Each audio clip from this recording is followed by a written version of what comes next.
Welcome back, guys. This is going to be a video on my travel tips for Russia. I was in Russia for over 4 weeks, from Moscow all the way to Vladivostok, through Siberia, up to Lake Baikal, and I really hope that a lot of these tips will help a lot of you guys out there that are wanting to visit Russia, are curious about Russia, are not quite sure how to get to Russia, and I really hope that this can help you guys out and make you want to visit Russia. The first thing I want to talk about is to keep an open mind about Russia.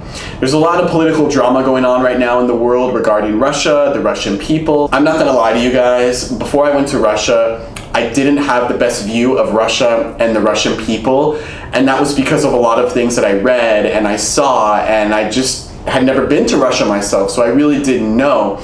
I kept an open mind when I went there, and I was pleasantly surprised. The Russian people, the Russian culture was so fun and interesting.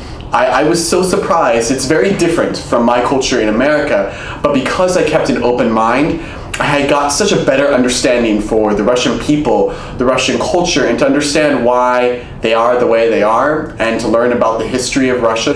Keep an open mind when visiting Russia, and don't focus so much on the political drama going on in the media. Keep that on the side and just go there and feel the culture and experience the people for yourself. And I think that a lot of you guys will be pleasantly surprised about Russians and the Russian culture. The next thing I want to talk about is the Russian visa. So many people ask me, how did you get the Russian visa? What about the letter of invitation? How long does it take? How much does it cost? It's actually a lot more simple than you may think. It took me a month to get everything done and to get my visa approved. It's a lot of bureaucracy, it's a lot of documentation. You're gonna have to fill out documentation regarding your passport, your address. They're gonna need 5 cities that you're gonna visit. As an American, you can only visit 5 cities on the application. However, this is bureaucracy. You can visit more than 5 cities when you're in Russia, but for the application, you're gonna have to put 5 cities down. They're gonna need the address, phone numbers to each hotel that you're gonna go to or hostel. Some people may be asked to show their bank statement as well. I did meet some travelers from Europe that had to do this for their visa. Let me give you guys a big tip about this. Don't worry about the hotels and the 5 cities. I did at first, but later on I learned it's all just bureaucracy. My suggestion is pick the 5 cities that you want to go to. Pick 5 random hotels, hostels, write down the addresses, and then just go. And once you get there, you don't have to go to those hostels, you don't have to go to those hotels. It's just for the paperwork and the application. The letter of invitation was the big one that I was asked about a lot. The letter of invitation was actually really easy, and a lot more easy than I thought. You can Google letter of invitation for Russia. There are many companies that you can choose. I chose Express to Russia.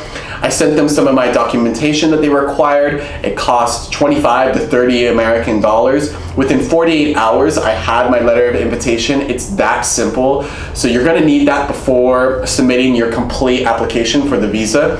Altogether, it costs $150, $160. It's not the cheapest visa in the world, but it's really not that difficult to get, even as an American. It's a lot of steps, it's a lot of documentation, but if you have the patience and you follow step by step, you're gonna have your visa in no time. The language in Russia. Do they speak English? How much English? Should you speak Russian? All due respect to Russians, I've traveled to a lot of countries here in Asia and other parts of the world, and Russia was one of the most difficult countries I've traveled in with people not speaking English. Not a lot of people speak English in Russia, especially when you get out into Siberia.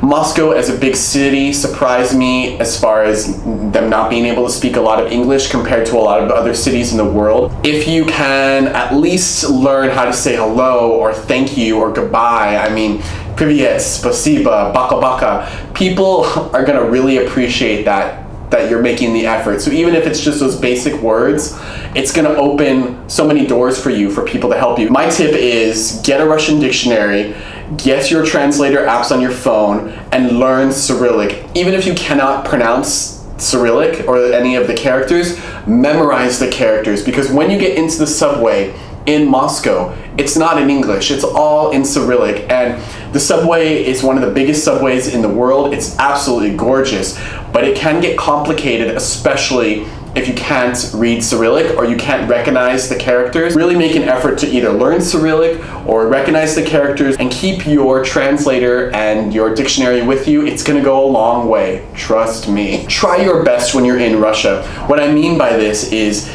even if you can't speak Russian, if you try your best to communicate and get your point across, Russians will go beyond to help you. They can be so helpful and so kind, but you're gonna need to know what you want. If you don't know what you want and you're standing there like, I'm not sure, Russians are like, I'm sorry, I don't have time for that.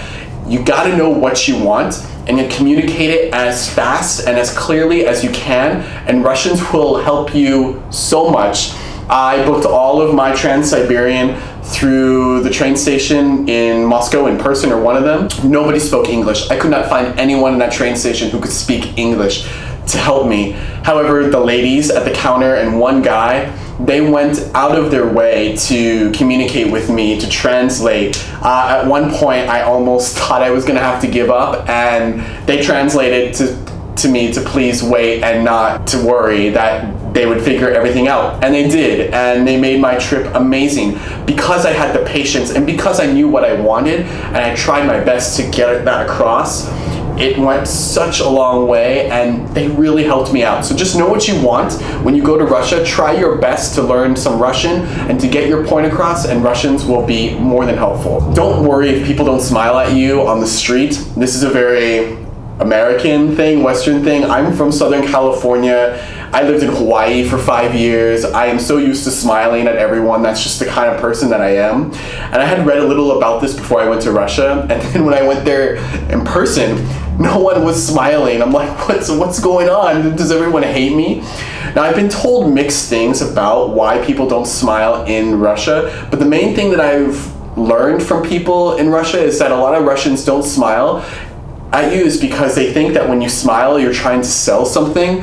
So it's actually seen sometimes as a negative to smile, that you're perceived as someone that's maybe trying to sell something or trick somebody. I don't know. It's just a culture difference. It doesn't mean that the Russian people are cold. It does give that impression because nobody is smiling. But don't worry if people don't smile at you. This is just a normal part of the Russian culture. Next is to get out of Moscow and St. Petersburg. I will tell you guys that St. Petersburg is one of my favorite cities now in the world. It's gorgeous. I love it. I love it. St. Petersburg is amazing. Moscow is great too. There is so much more to see in Russia. Remember, Russia is the largest country in the world. I think it's called the Golden Circle around Moscow. It's called that because there are so many unique and beautiful towns and cities that surround the city of Moscow. Unfortunately, I didn't have the time to go out to any of those because of where I was going in Siberia and where I was wanting to go up into Lake Baikal. If you're visiting Moscow or St. Petersburg, go somewhere in that Golden Circle. You can just Google it and you will see so many different towns and cities that are really unique and beautiful and different from the big cities. And you get out of the city and you get to see a little more of the Russian people, the Russian culture outside of the busy city. When you go to Russia, you're gonna see a lot of police. There are gonna be a lot of police at the malls. There's gonna be police at the grocery stores. You're probably gonna go through 1 or 2 scanners in the subway with a lot of police standing there watching you. This is very normal. Russia had a few terrorist attacks a few years ago, so they have higher security. Don't be concerned or worried about the high presence of police. It actually could be a good thing for you as a tourist. Just be aware that you will see a lot of police around, but it doesn't mean that anything serious is going on. That's just how it goes. Lake Baikal. Oh my God, guys, Lake Baikal. If you're in Russia for a long time and you've got the time, go to Lake Baikal. And don't just go to Irkutsk and the southern part of Lake Baikal. Go north of the lake, go around the lake. It blew me away. I have to tell you guys that Lake Baikal was one of the, if not the #1 highlight of this year of travel. It was so beautiful. The water, the nature, the animals, the people there. Lake Baikal is one of those places in the world that you have to go to, and I don't think a lot of people really see it as a place to visit. and it's kind of a hidden treasure, I feel, in Russia, a big one for sure. But if you have the time, go to Lake Baikal and go north, get out of the southern part of the lake and really get into the lake and see it for yourself, because you will be blown away. I was blown away, especially if you're a nature person, hiking, water, swimming, whatever.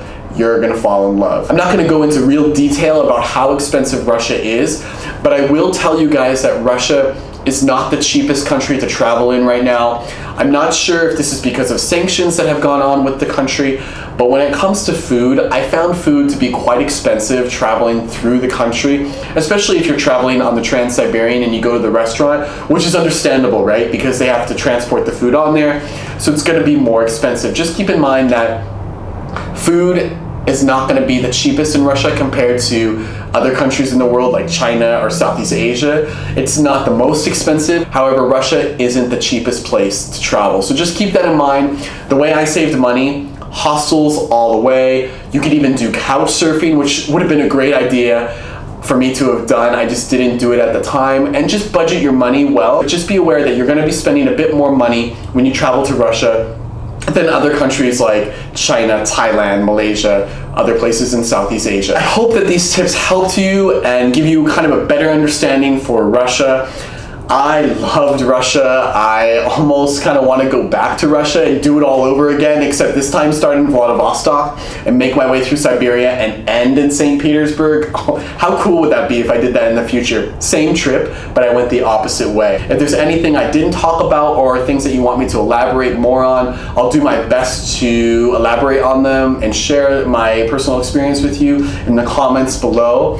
Other than that, again, the biggest thing, the biggest tip about Russia is to keep an open mind and you will have an amazing time. It was quite an experience and I'm so glad I chose to go to Russia. Thanks again for watching, guys, and remember to live every moment to the max. I'll see you guys next time.